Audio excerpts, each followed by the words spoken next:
Hey guys, welcome back to our new video. So today we are going to solve recursion and know what recursion is through the Fibonacci series. So recursion is the ability of a function to call itself. You know it very clear.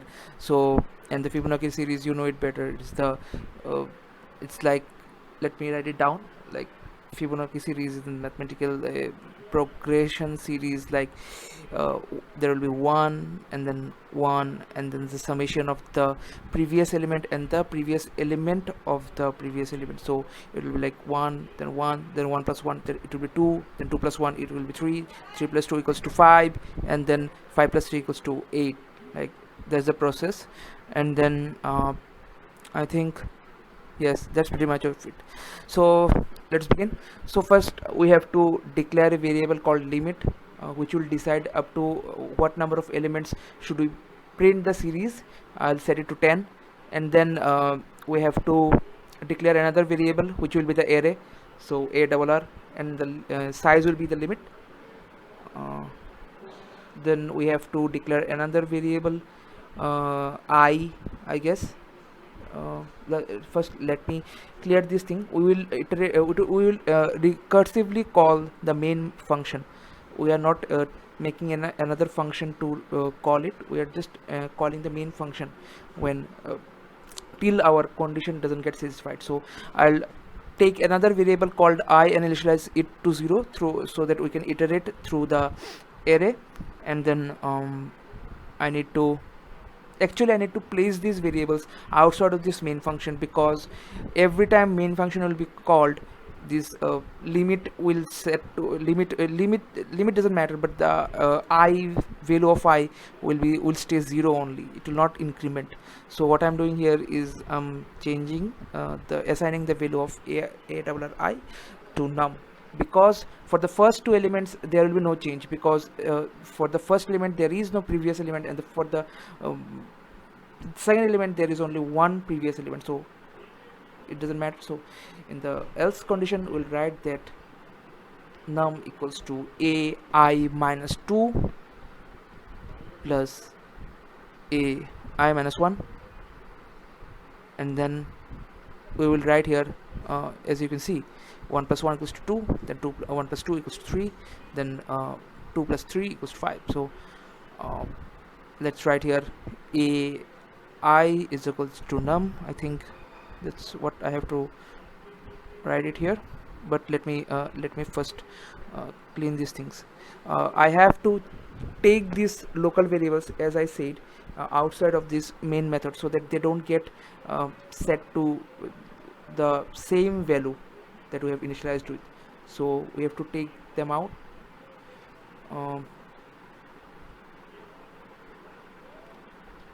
Although there is no point in taking the num out because it will change, but still we're taking it. We have to take the array, which is very important, because every time the array will be re-declared. And then yeah, the limit can stay, but the I has to go out because it will iterate and it will keep on incrementing. Yeah, that's pretty much it. So yes, I think it's done now. Yeah, we have to increment I, but there is another problem. Wait, we haven't put the value of num inside the array index, so that needs to be done. And we need to print the array. That is also an important function which you have to do, because otherwise how can you know that the Fibonacci series is done correctly or not? So let me write here printf, sorry, and then %d, the format specifier, then \n for printing a new line every time, then ai, and then yeah, we have to copy and paste it here, but we are missing something, aren't we? We haven't put the value of array index inside the num inside the array index, so that's one problem. And then there is, I think, another problem. The else condition has to be more specific. Like we cannot iterate through each and every value that I has to offer, so we have to keep a limit we'll do that. And let's see. Oops, the value it should be a double r, I think. Yeah, that's a typo. So changing it.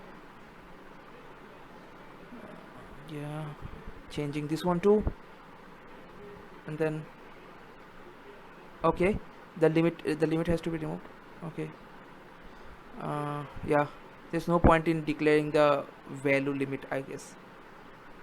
We're not using it again. Okay, I'll try to write the code more you know efficiently next time, but till then let's just manage it. Okay. Oopsie, there is a typo. So I have written here 100. It will be 10. It will be 10, I think. Yeah, it will be 10. Yeah, let me check. But there is still a problem. I is iterating through each and every value. So we have to mention here a condition, like if I is greater than 10, if I is less than 10, then just uh, let's say, yeah, I is less than 10, then should I write I is less than 10, or yeah, but that also creates a problem because I in the top we have written I is less than 2. So anyway, it will get the job done, but I have to write it more I think efficiently, otherwise it will not work. So yeah, I think it will work. Let's check to scroll it down. Okay, so break will not work, we have to return something, otherwise the loop will the recursion will keep on going. So here return 0 will do the job.